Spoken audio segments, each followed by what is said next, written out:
Assalamualaikum warahmatullahi wabarakatuh. Bismillahirrahmanirrahim. Alhamdulillah. Wassalatu wassalamu ala rasulillah la nabiyya ba'dah amma ba'dah.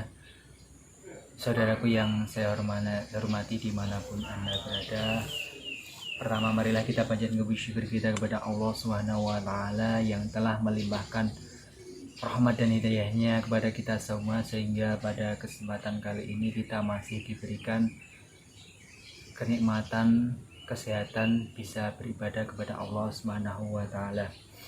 Salawat serta Allah semoga tercurahkan kepada junjungan kita Nabi Agung Muhammad Sallallahu Alaihi Wasallam, Nabi yang dapat memberikan syafaat, dan semoga kita termasuk umatnya yang akan mendapatkan syafaatnya. Amin Allahumma amin. Pada kajian kali ini saya ingin bercerita tentang salah satu imam besar, yaitu Imam Ahmad bin Hanbal. Dikisahkan pada suatu hari Imam Ahmad bin Hanbal berkunjung di salah satu kota yang masih asing bagi beliau,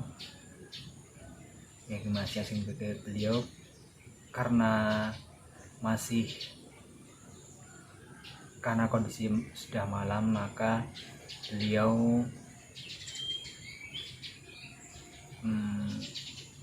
bermaksud untuk menginap di salah satu masjid dengan beriktikaf menunggu sampai waktu subuh tiba. Sesampainya beliau di masjid, ternyata maksud dari beliau untuk bermalam di masjid tidak diperkenankan oleh penjaga masjid. Meskipun sudah berkali-kali mencoba merayu penjaga masjid, akan tapi apa yang diinginkan oleh Imam Ahmad bin Hanbal tidak terkabulkan. Ya. Melihat itu kita tidak usah heran kenapa ulama sebesar Imam Ahmad bin Hanbal tidak dikenali oleh penjaga masjid, karena pada zaman dahulu itu antara orang yang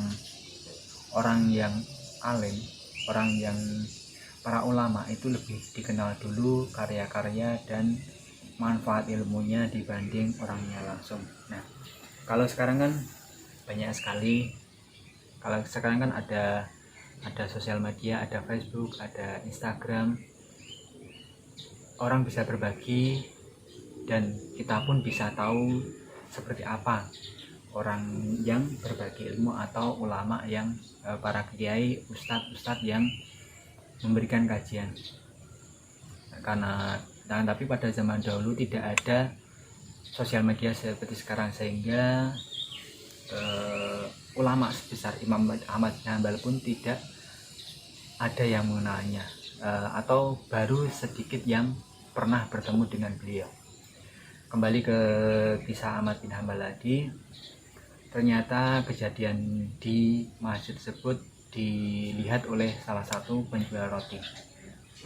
Kemudian si penjual roti ini pun mendekati Imam Ahmad bin Hanbal, menanyakan sebenarnya apa yang sedang terjadi. Kemudian Ahmad bin Hanbal menceritakan apa yang dialaminya. Karena merasa iba, kemudian penjual roti ini pun mengajak Imam Ahmad bin Hanbal untuk bermalam di rumahnya. Singkat cerita, sampailah Imam Ahmad bin Hanbal beserta penjual roti di rumah penjual roti. Sesampainya di rumah si penjual roti, Imam Ahmad bin Hanbal disambut dengan sangat bagus layaknya seorang tamu. Diberikan tempat yang bagus, kemudian dijamu dengan jamuan yang enak juga, dan diajak ngobrol oleh penjual roti.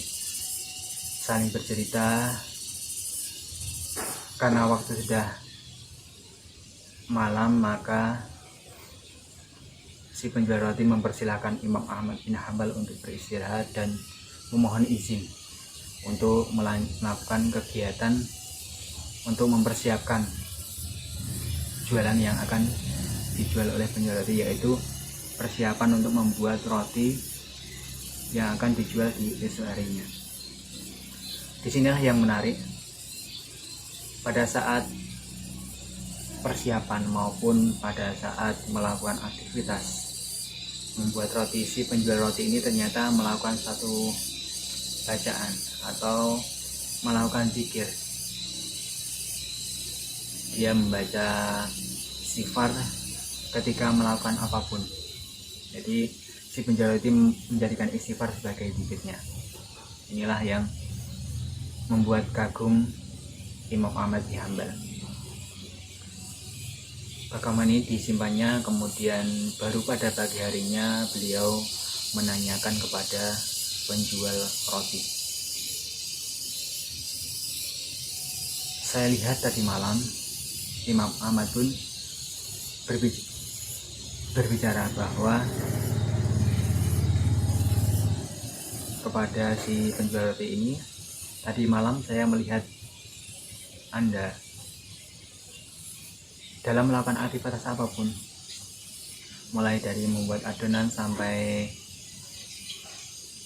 membersihkan alat-alat yang digunakan untuk meroti, Anda membaca istighfar. Ya, tentunya kita tahu bahwa Imam Ahmad bin Hanbal itu adalah imam besar, tidak mungkin beliau tidak tahu dari manfaat istighfar tersebut.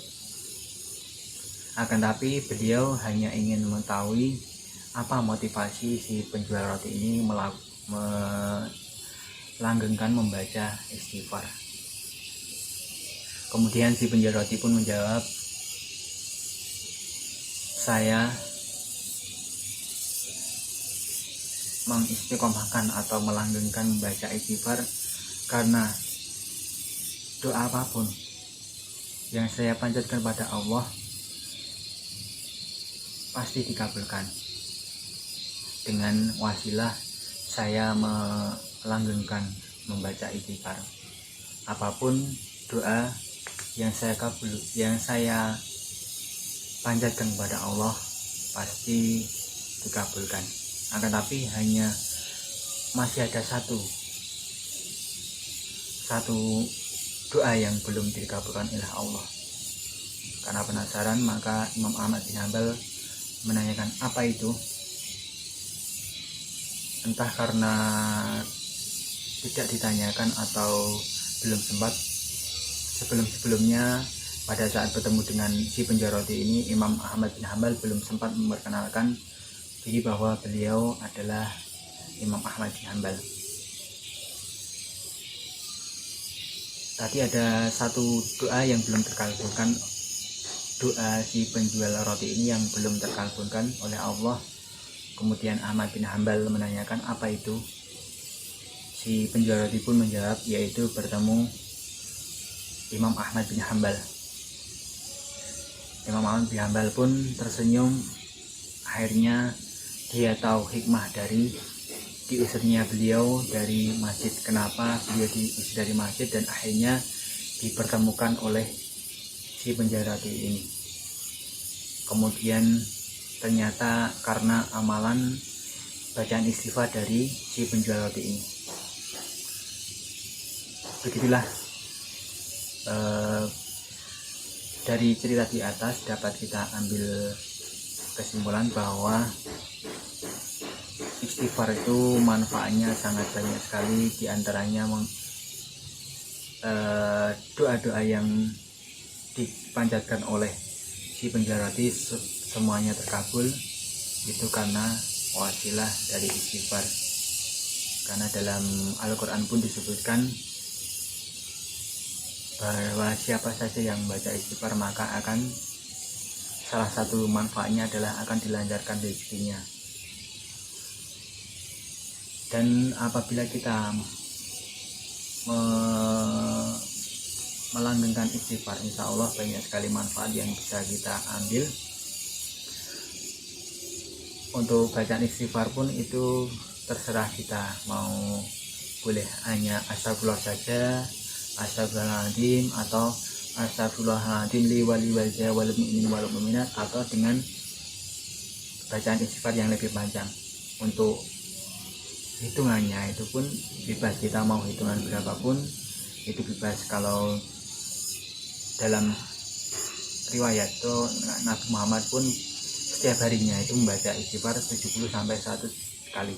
Padahal kita tahu kan untuk Nabi Muhammad itu adalah insan yang maksum, yang bebas dari dosa. Mungkin ini yang bisa saya sampaikan, banyak kesalahan mohon maaf. Wassalamualaikum warahmatullahi wabarakatuh.